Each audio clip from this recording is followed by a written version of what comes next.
Chers auditeurs, bonjour. Nous y voilà.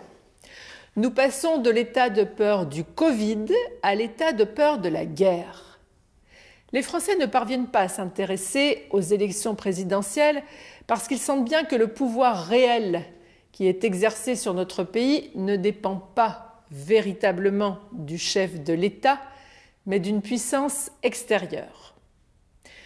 Dans les médias, nous avons affaire à de la propagande pro-vaccin ou à de la propagande anti-Poutine. Alors, je vous conseille vivement de vous informer via des plateformes comme Odyssée, Telegram. Maintenant, voici mon petit exposé concernant la guerre en Ukraine. Il faut remonter au 21 novembre 2013. L'Ukraine, à cette époque, suspend les accords qui la liaient à l'Union européenne qui lui demandait d'intégrer la politique de sécurité de l'OTAN. Car l'Ukraine préfère se tourner vers l'Est, c'est-à-dire la Russie et la Biélorussie.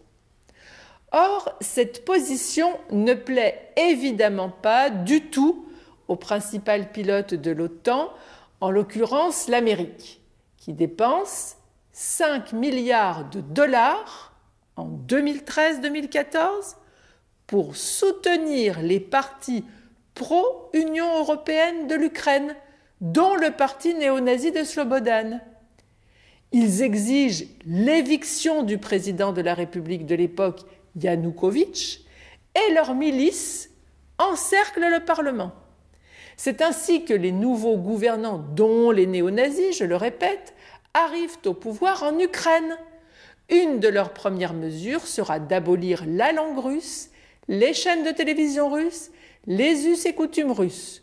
Le peuple ukrainien qui s'est défendu a vu en 8 ans, de 2014 à 2022, 13 000 à 14 000 de ses compatriotes se faire abattre, dont 500 enfants tués ou mutilés sous les yeux bien fermés de l'Occident, dit civilisé. En avez-vous entendu parler durant ces 8 années ?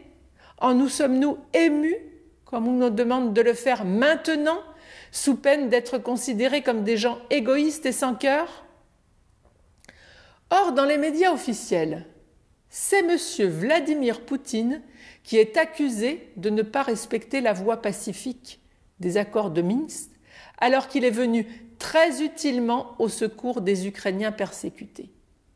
D'autre part, le président russe pouvait-il ne pas réagir alors que l'on parle de l'intégration de l'Ukraine à l'OTAN, ce qui signifie que tous les pays de l'Ouest devraient soutenir l'Ukraine en cas de conflit.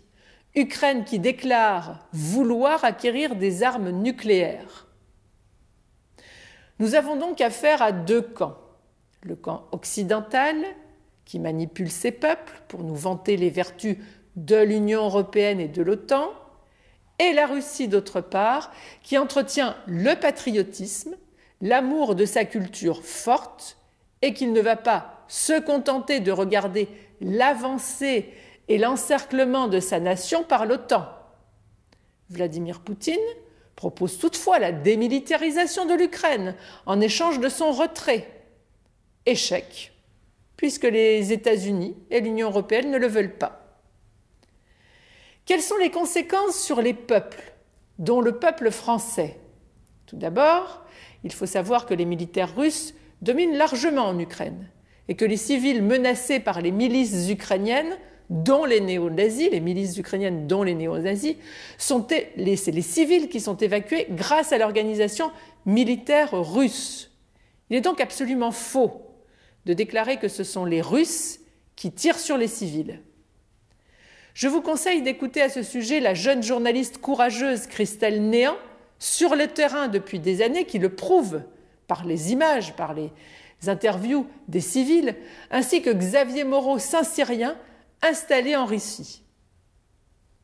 Quant à la France, M. Macron influence l'opinion publique par la propagande anti-Poutine d'une part et affirme qu'il va sanctionner la Russie en rompant toute relation commerciale et culturelle avec elle.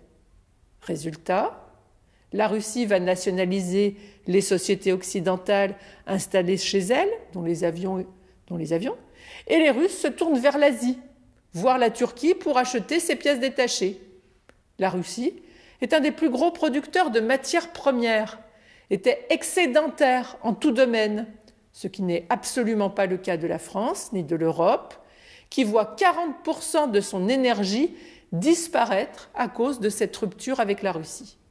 Pourtant, le ministre de l'économie, Bruno Le Maire, a déclaré « Les entreprises et les ménages français ne subiront pas de conséquences ». Vous comprenez bien qu'il faut arrêter de croire à leurs paroles, puisque nous sommes condamnés déjà aujourd'hui à payer le litre d'essence à 2 € et que les entreprises françaises qui ont besoin de matières premières voient déjà leur faillite arriver en laissant leur marge brute disparaître. Bref, c'est donc la récession en Europe et la Chine va pouvoir en profiter puisque la Russie a tout intérêt à réaliser ses échanges commerciaux avec elle.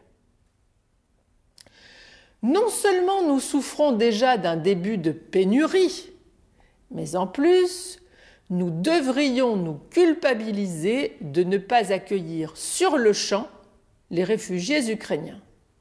Ordo ab chaos, l'ordre par le chaos. Bien sûr qu'entre peuples victimes des gouvernants tyrans, nous nous serrons les coudes.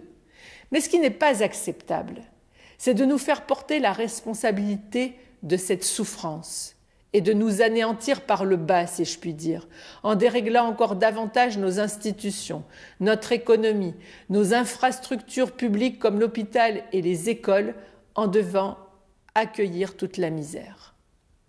Alors effectivement, la campagne à l'élection présidentielle ne parvient pas à nous intéresser.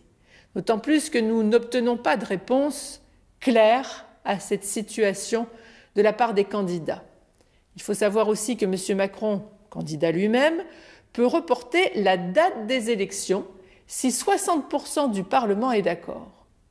En effet, le Conseil constitutionnel prévoit que l'on peut les reporter 35 jours, et cela jusqu'à 3 fois consécutivement, si l'un des candidats est empêché.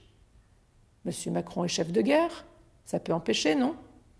Jusqu'au moment où les Français le détesteront le moins, par exemple, non? À méditer.